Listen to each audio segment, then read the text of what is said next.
comigo em Efésios capítulo 6.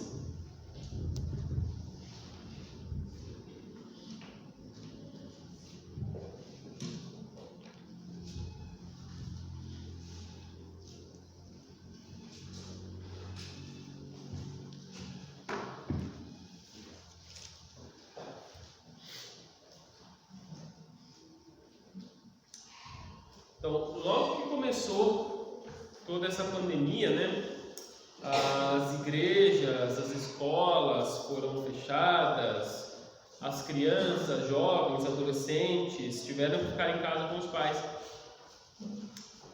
E foi passando o tempo e aquilo que era para ser 2, 3 meses, né, falava, dê apenas tempo para que o SUS trabalhe, para que o SUS se organize, para que quando vier o pico todo mundo seja atendido, né? O que era para ser talvez 2, 3 meses que a gente esperava se tornou 1 ano e já é 1 ano e meio. Mas mais focado no ano passado, né? Foi basicamente para algumas pessoas, para algumas crianças, algumas famílias, foi 1 ano inteiro fora da igreja, fora das escolas também, mas vamos falar da realidade da igreja. Foi 1 ano inteiro fora da igreja. E pensando nisso, naquela época, ano passado, um pastor presbiteriano chamado Pedro Bult, ele escreveu um texto. E nesse texto ele chamou a nossa atenção para o fato de que, para os cristãos, para a igreja do Senhor, a menor das preocupações seria a preocupação financeira. A gente falava, o que vai ser da nossa economia, o que a gente vai ter para comer, o que a gente não vai ter para comer. Mas ele não cita isso diretamente, mas ele parece indicar que a menor das preocupações nossas seria a preocupação financeira.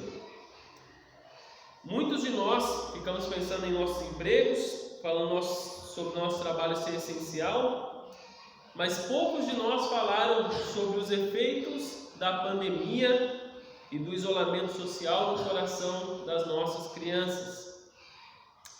Então, disse o pastor Pedro, que o fato das crianças ficarem todo esse tempo sem poder vir à igreja causaria um efeito muito ruim, porque teria a ausência da comunhão, a ausência do contato com o povo de Deus, e isso poderia causar um efeito que daqui 10 ou 15 anos, essas crianças que hoje são crianças e daqui 10, 15 anos serão adolescentes e jovens, por causa desse 1 ano aí que ficaram vindo, não vindo na igreja, naquele tempo, no futuro, elas seriam reconhecidas. Essas são as crianças que passaram pelo tempo da pandemia, do isolamento social, porque hoje não dão tanto valor para a comunhão, não dão tanto valor para estarem juntos, né? E hoje, infelizmente, essa já é a realidade de muitos jovens e adolescentes. Se trancam muitas vezes dentro dos seus quartos, ficam por lá, né?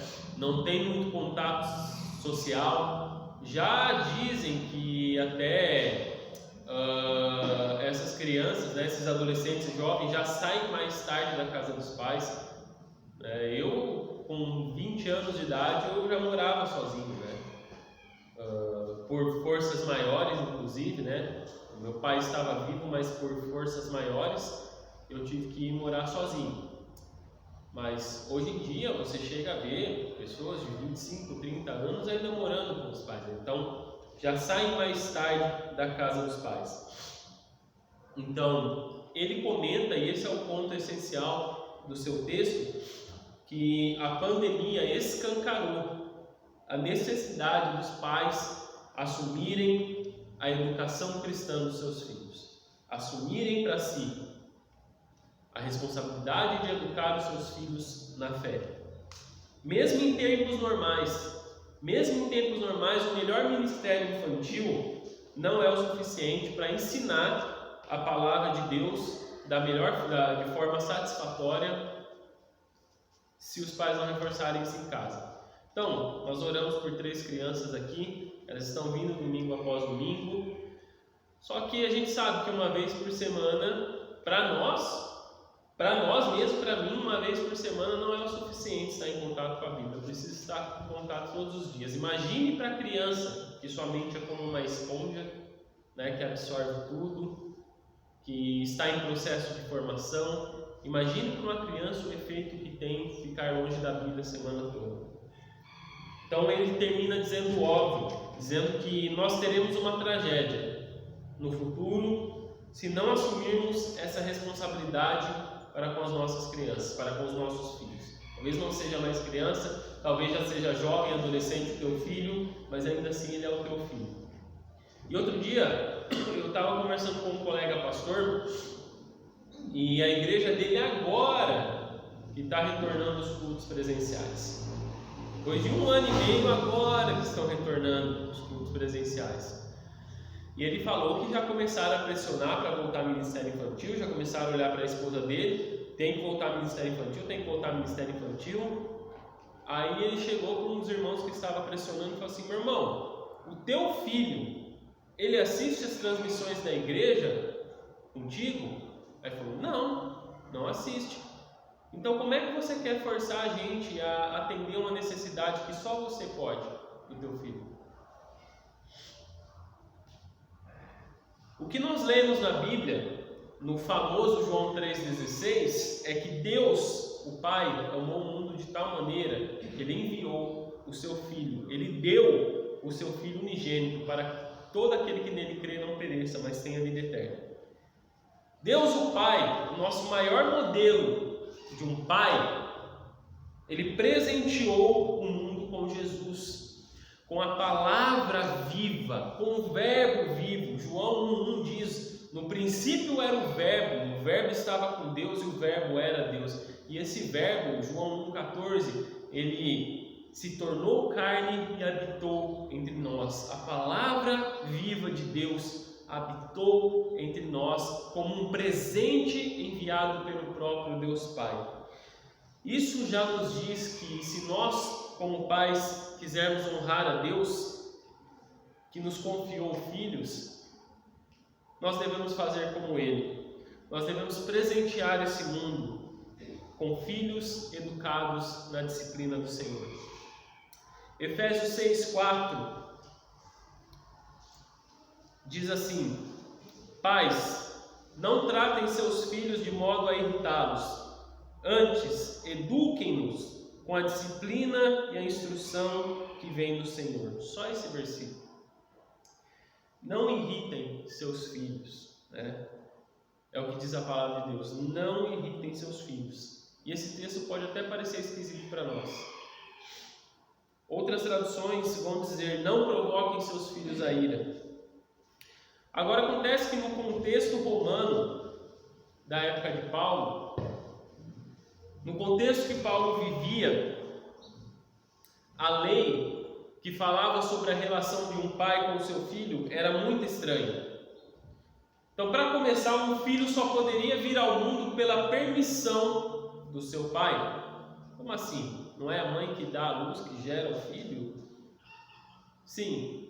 Mas esse filho só poderia continuar vivo se o pai permitisse. Então, era um negócio meio cruel até, né, da cultura romana. Então, a mulher estava lá, com as dores de parto, o filho nascia, a parteira pegava a criança e colocava ela no chão. O pai olhava para a criança. E se o pai pegasse aquela criança em seus braços, aquela criança teria permissão de continuar viva. Se não, ela poderia ser morta ali mesmo, ela poderia ser jogada na rua para alguém que passasse, pegasse. Isso normalmente acontecia quando o pai estava esperando vir um menino e vinha uma menina. Isso também acontecia quando uma criança nascia defeituosa. A vida do bebê estava nas mãos do pai naquela época. Era algo cruel, inclusive, né? E a partir do momento que ele aceitava essa criança como sua, ele tinha o poder sobre ela enquanto ele vivesse. O pai tinha tanto poder sobre o filho que mesmo depois de adulto ele poderia condenar o seu filho à morte, se o seu filho o desagradasse. Ou seja, naquelas circunstâncias, nossos filhos poderiam crescer, arrumar um trabalho, se casar, mas enquanto o pai não morresse, ele ainda teria que prestar contas de sua vida para o seu pai. Estranho, né?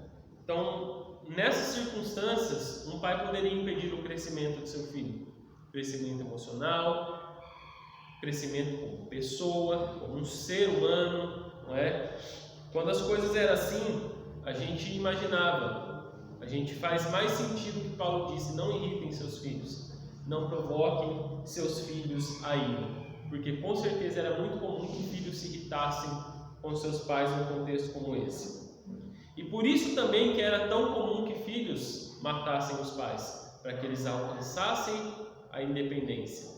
Por isso que Paulo lá em 1 Timóteo ele vai dizer: a lei ela foi feita para aqueles que são homicidas, aqueles que matam seus pais, aqueles que descumprem a lei. Só que Paulo ele está fazendo o que aqui em Efésios 6? Num contexto tão cruel quanto esses, o que Paulo está fazendo em Efésios capítulo 6? Ele está promovendo uma mudança. E essa mudança está começando dentro da igreja do Senhor. Ela não está começando nos lugares grandes da sociedade romana. Ela está começando dentro da igreja do Senhor, e de uma forma muito especial. Paulo está promovendo mudança, Paulo está estabelecendo a paz nessas famílias que normalmente eram cheias, eram carregadas de conflitos. Então Paulo chega para os filhos e diz: obedeçam seus pais. Obedeçam seus pais do Senhor. Ou seja, Paulo não era nenhum tipo de revolucionário.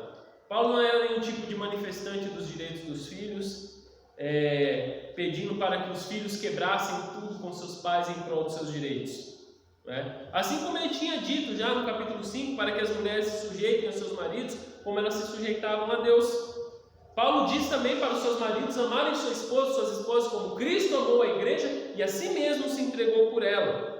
E aqui ele diz: filhos, obedeçam aos seus pais no Senhor.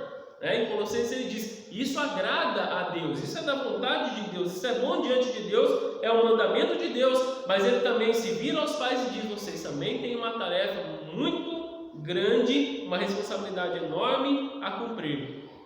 E vocês têm a responsabilidade de não provocar seus filhos a ira e de educá-los na disciplina do Senhor, na instrução que vem do Senhor, e não conforme os costumes da sua época.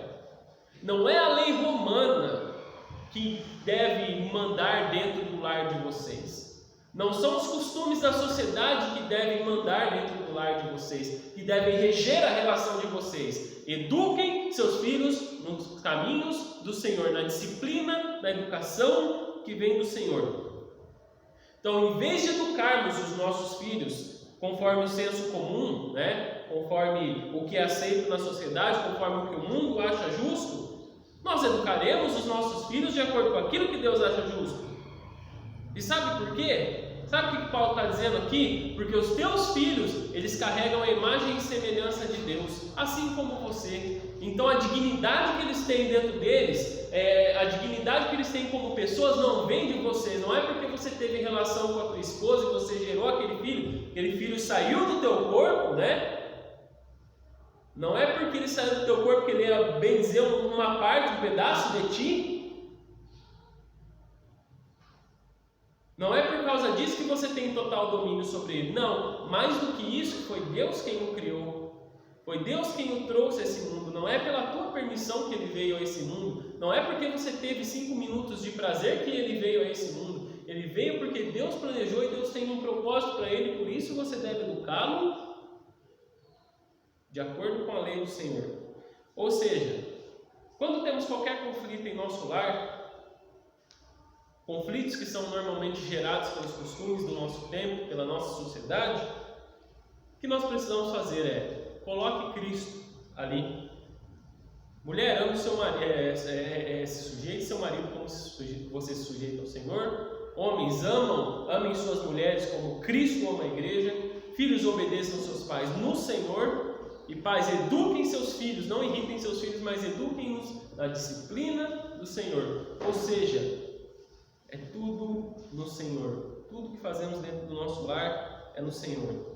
Agora nós entendemos que a base para a educação dos nossos filhos não é outra coisa, senão a disciplina e a instrução que vem do Senhor.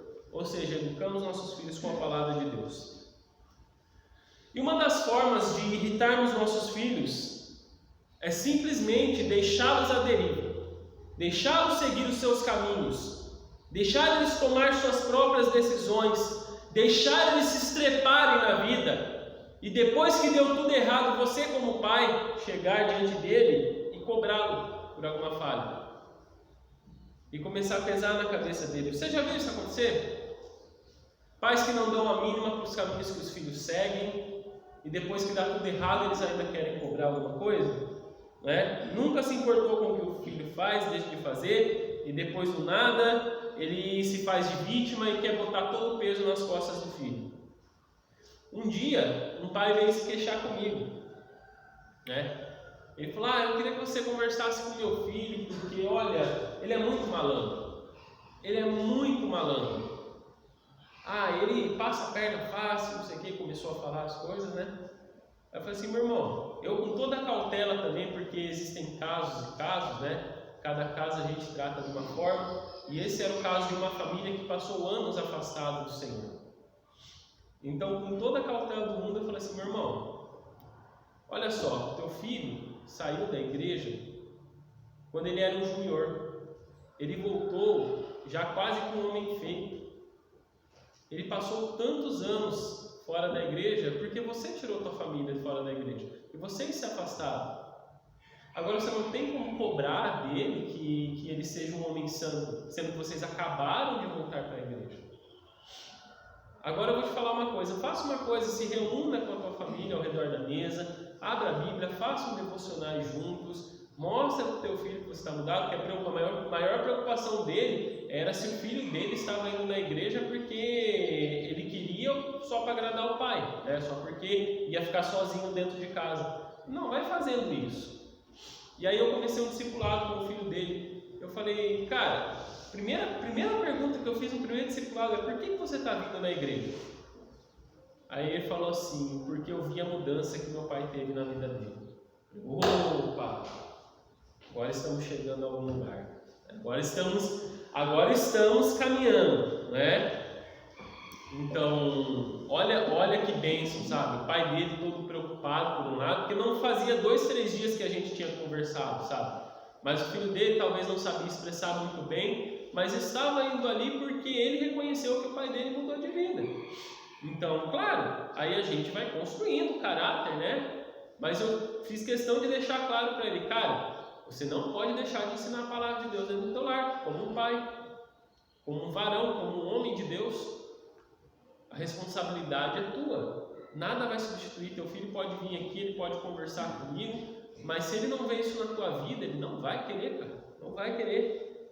Infelizmente, não são poucos os pais que não ensinam seus filhos dentro de casa e depois se surpreendem quando seus filhos se envolvem com pornografia e com uma sexualidade toda torta.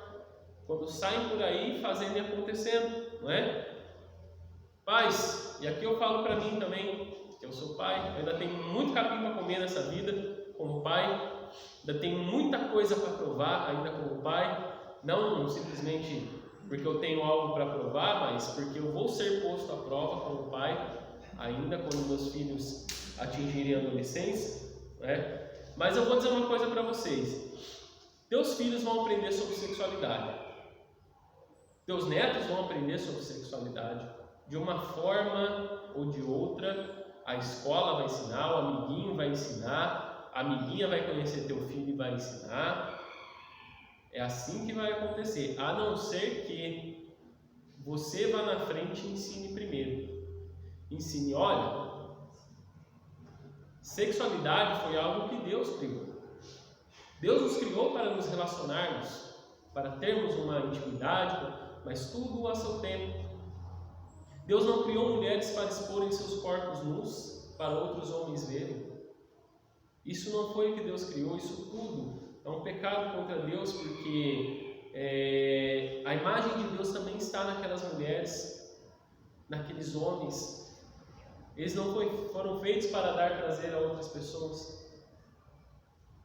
Não é essa a vontade de Deus. E a vontade de Deus para você é que você fique livre de tudo isso. A vontade de Deus é que você fique livre de toda a corrupção. O mundo vai ensinar corrupção para os teus filhos, para os meus filhos, para os teus netos, para os meus netos. A não ser que a gente vá na frente e ensine a vontade de Deus. Seja na escola, no círculo de amigos, na faculdade, eles vão aprender sobre essas coisas. Por isso é melhor que aprendam de nós.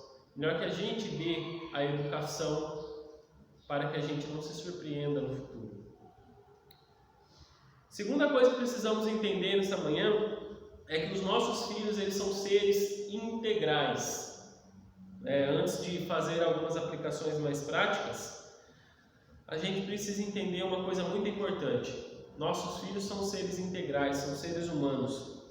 E o que eu quero dizer com isso é que eles não são simplesmente seres que nasceram, fizeram sujeira e precisaram trocar trocentas fraldas, precisaram gastar aí milhares, mais 1.000, 10.000 reais em medicamento, fralda, o que quer que seja, comida. Eles não são seres que simplesmente consomem alimento e quando ficam doentes eles consomem medicamento também. Eles não são somente seres que você precisa pagar um bom estudo para se darem bem na vida. Eles são pessoas. São pessoas de carne e osso. São pessoas que, como nós, elas precisam de amor, elas precisam de atenção, elas precisam de cuidado. E embora as pessoas associem o amor, o cuidado, o carinho com as mães, os pais são os maiores provedores disso, de acordo com a Bíblia. Deus ama o seu filho, Deus ama os seus filhos. Ele é o maior exemplo de amor que nós temos no mundo inteiro e ele se revelou como Pai. Então, o maior exemplo de amor, de cuidado, de proteção, de carinho que os filhos podem ter, pode vir da mãe, mas o maior exemplo deve vir do pai. Talvez você possa ainda me questionar no seu coração. Será que as coisas são realmente dessa forma? Mas não são poucas as pessoas que enfrentam muito problema em suas vidas por causa da falta da figura paterna. Porque a figura do pai ele traz conforto, paz e segurança para os seus filhos. Aqui na minha versão, a Bíblia diz: não tratem seus filhos de modo a irritá-los, antes eduquem-os. Talvez na tua tradução esteja a palavra criação, criem-nos na disciplina do Senhor. João Calvino ele diria assim: que eles sejam criados amorosamente, que os seus filhos sejam criados amorosamente. Essa palavra aqui que Paulo está usando para educação, para criação, ela traz esse sentido de desenvolver os nossos filhos por completo, desenvolvê-los pelo cuidado, pelo esforço, tratando com a sua vida por completo, em todas as áreas da sua vida. Ou seja, muito mais do que gastar uns quantos pilas aí com os teus filhos, criá-los vai além disso. Nós precisamos entender os nossos filhos como pessoas integrais, como pessoas inteiras, investir tempo além do dinheiro com eles. Recentemente eu li que as pessoas, elas jamais vão se importar com aquilo que nós dizemos, se elas não se derem conta de que nós nos importamos com elas. Eu acredito que a mesma coisa se aplica aos nossos filhos. Nossos filhos precisam acreditar que nós estamos interessados completamente em suas vidas. Que nós estamos interessados não só em seus acertos, mas também em seus erros, em como podemos melhorá-los, em como podemos cuidá-los, porque é isso que Deus faz. Deus não está interessado somente em nossos acertos, como se precisássemos ser perfeitos o tempo todo. Deus está interessado em como Ele pode nos moldar através até mesmo dos nossos erros, de como Ele pode nos educar melhor como nosso Pai. Talvez novamente você me diga que isso é bobagem. Você me diga que as coisas não são somente assim, que pai é somente aquele que provê, aquele que coloca alimento dentro do lar, aquele que vai trabalhar. Mas lá no fundo, meu irmão, você sabe, só você sabe o quanto a tua vida teria sido diferente se você tivesse teu pai mais perto de ti. Ou talvez você me diga, mas eu tive um bom exemplo de pai. Então você sabe o quanto o exemplo bom do teu pai foi importante para que você chegasse onde você chegou hoje. Você sabe o quanto a tua vida seria diferente se o teu pai não estivesse presente. Não pense que isso é fácil para mim. Isso não é fácil para mim. De forma alguma. Não é fácil para mim estar falando aqui. Como eu disse, eu tenho muita coisa ainda para viver. Às vezes eu passo manhã, às vezes eu passo tarde envolvido com as coisas. Às vezes o único dia que eu tenho é uma segunda-feira. para estar com a minha filha, com a minha família. Às vezes eu passo períodos fora de casa, eu chego ali 5h30, 6 horas da tarde, logo 6h30, quase 7 eu tenho que sair. Às vezes eu tenho que ouvir minha esposa falar para mim, vai passar um tempo com a tua filha. Às vezes eu tenho que ser exortado pela minha esposa mesmo, porque eu sou tão pecador e falho quanto qualquer outra pessoa. Eu estou debaixo dessa palavra, assim como qualquer cristão está. Porque a gente é assim.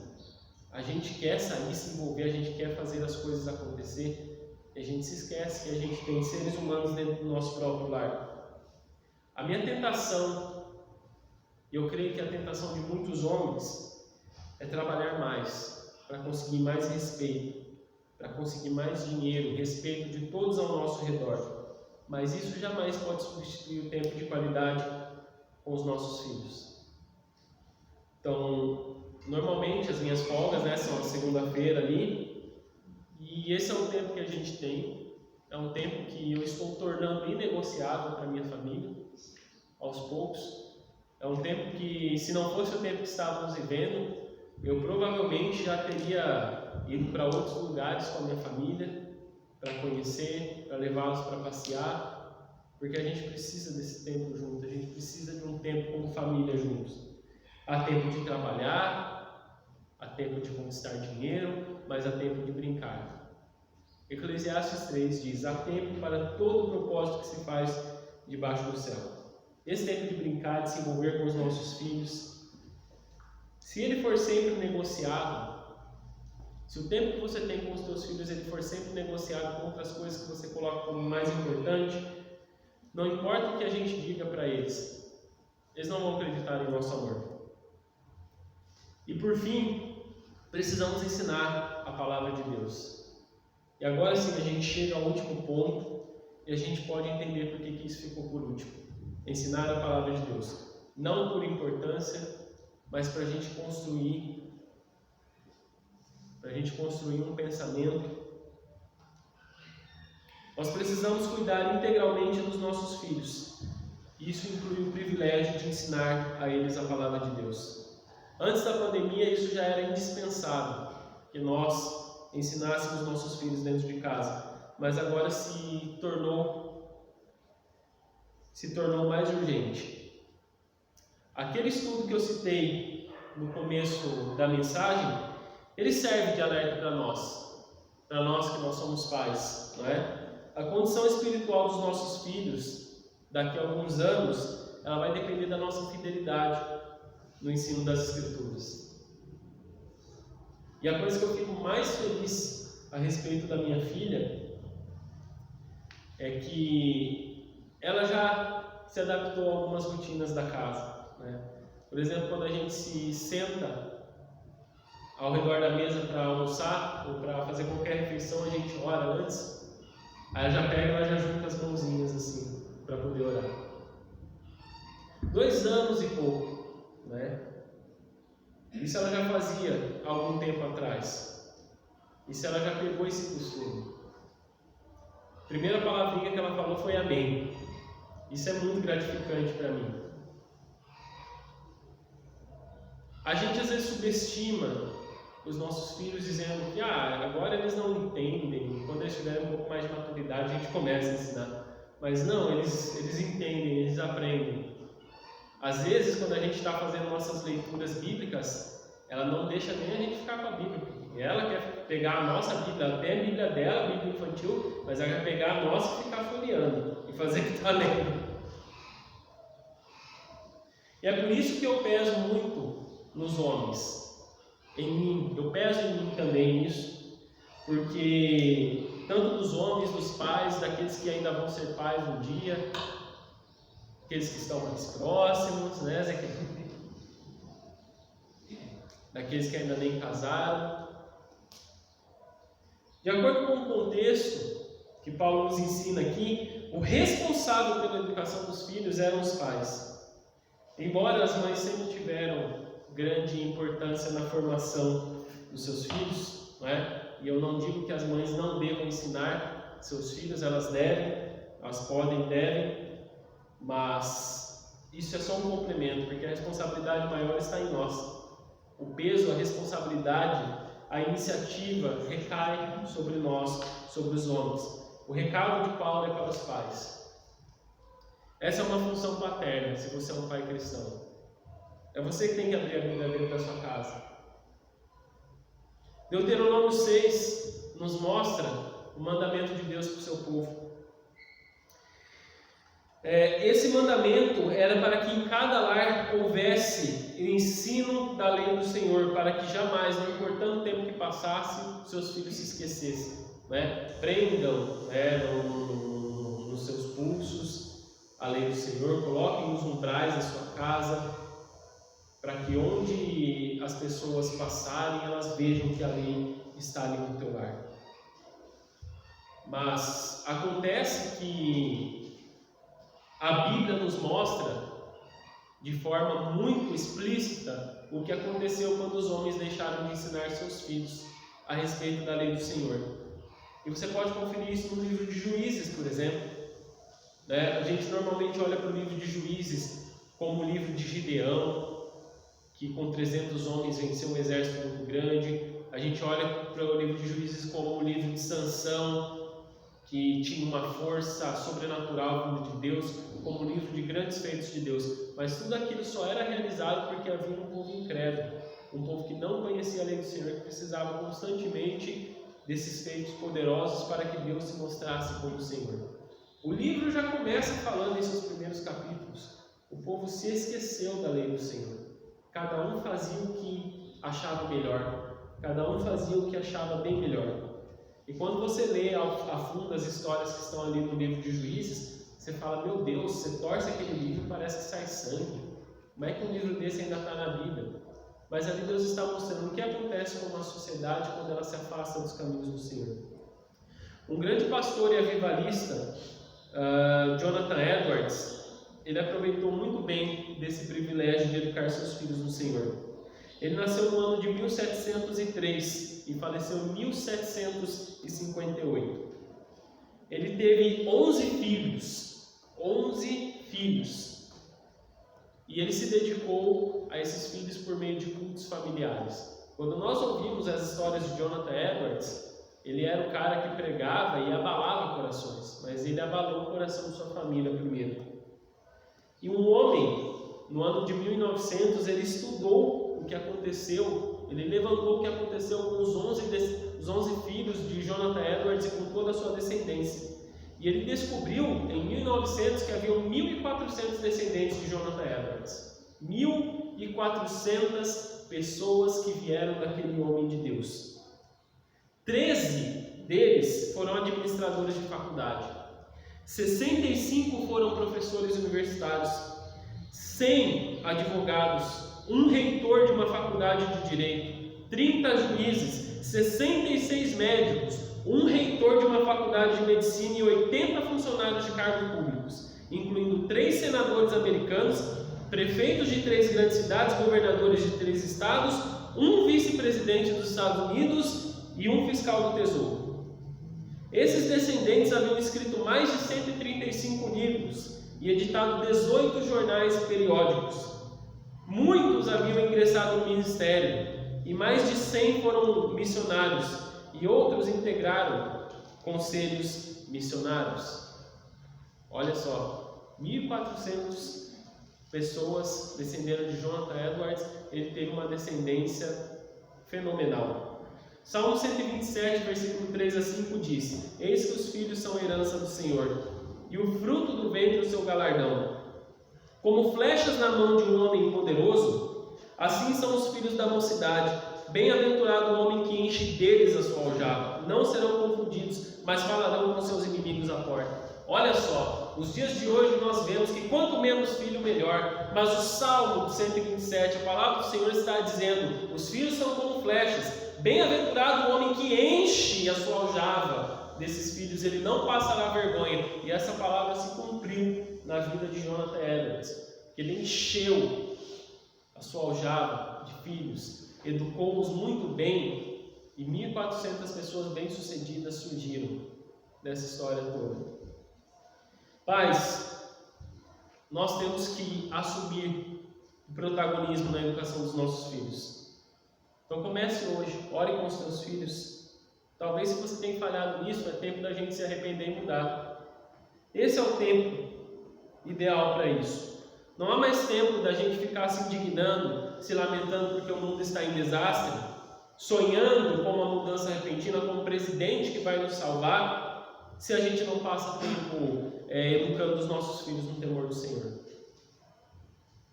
Precisamos parar de reclamar do nosso município, do nosso estado, do nosso país, se não criamos filhos para chegar naquelas posições e fazer diferente, para servir a Deus na nossa sociedade com excelência. Precisamos parar de nos queixar dos programas de televisão, porque é isso que eles vão mostrar. Eles não têm compromisso com a palavra do Senhor. Recentemente teve o caso da lanchonete falando sobre ideologia de gênero. É isso que eles vão falar, mas nós temos que fazer diferente. Nós temos que educar filhos para chegar ao cargo de gerência dessas lanchonetes, para chegar à vice-presidência talvez dessas lanchonetes e falar: hoje, a partir de hoje, isso aqui não entra mais. É esse o intuito. Não dá para ficar reclamando de homens que tratam mulheres como lixo, se nós criamos nossos filhos para serem os pegadores, por assim dizer, para ser os bonzão, para fazer acontecer. E não dá para reclamar que nossas filhas também se entregam para qualquer moleque, se não mostramos o que é um homem de verdade dentro dos nossos lares. E isso eu vou dizer, nossas filhas observam a forma que nós tratamos a mãe delas. E é isso que elas vão querer, é isso que elas vão buscar. Primeiro congresso de família que eu participei da Brasileira, pastor Silvano Zimmermann, de Catuípe. Ele não é pai, mas ele falou uma coisa muito sábia. E às vezes também não precisa, O cara, quando se baseia na palavra de Deus, ele falou uma coisa ali que mexeu comigo. Eu nem era pai, acho que eu nem era casado ainda, e eu falei: é isso que eu quero para a minha vida. Ele disse assim: pega a tua filha no colo, diga que você ama ela, diga que ela é uma princesa, porque se você não fizer isso, qualquer imundice que estiver pela rua aí vai falar que ama a tua filha e ela vai acreditar. Pega a tua filha no colo, diz que ama ela. Nossos filhos já podem retornar às igrejas, não é? Mas nós não somos menos responsáveis pelo ensino por causa disso. Abra a Bíblia na sua casa, ao redor da mesa, leia ela, ensine, ore com os seus filhos. Não dá mais para postergar isso. Precisamos ser o pivô do crescimento espiritual dos nossos filhos. Precisamos ensinar nossos filhos a temer a Deus. Precisamos ensinar os nossos filhos a servir a Deus independentemente da profissão que eles sirvam, que eles sigam. Se vão ser pastores ou não, se vão ser missionários ou não. Que eles cheguem nas grandes empresas e que eles façam diferença, que eles proclamem justiça, que eles cheguem nos cargos públicos e trabalhem com dignidade, que eles vivam a palavra de Deus em nossa sociedade, ainda que isso lhe custe a própria honra. Ensine teus filhos a contribuírem com a igreja, financeiramente, com o seu serviço. Molde o comportamento dos teus filhos com a palavra de Deus. Às vezes a gente arruma tempo para tudo, mas nunca para ter um momento de culto no nosso lar. Isso é uma falha nossa, precisamos consertar. Nossos filhos vão crescer. Eles podem se tornar pessoas de muito sucesso, eles podem nos encher de orgulho. Mas se eles não aprenderem a temer a Deus, então nós seremos falhados na missão que Deus nos concedeu. Se queremos uma sociedade mais justa, se queremos políticos mais justos, se queremos chefes mais justos, empresas mais justas, precisamos criar nossos filhos para que eles cheguem nessas posições e proclamem a justiça do Senhor, proclamem os valores que a Bíblia ensina. E para finalizar, quero encorajar você mais uma vez a fazer isso. Se você não sabe como conduzir um culto no seu lar, se você tem esse desejo, se você não sabe o que fazer, venha conversar comigo. Eu vou procurar alguns materiais, eu te indico para você fazer. É simples, não precisa de muita coisa, você não precisa de conhecimento, você precisa de temor do Senhor.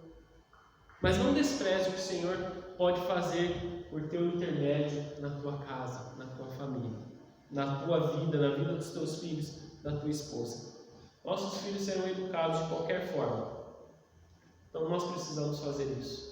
Nós precisamos que eles sejam educados por nós. Amém? Vamos colocar em pé.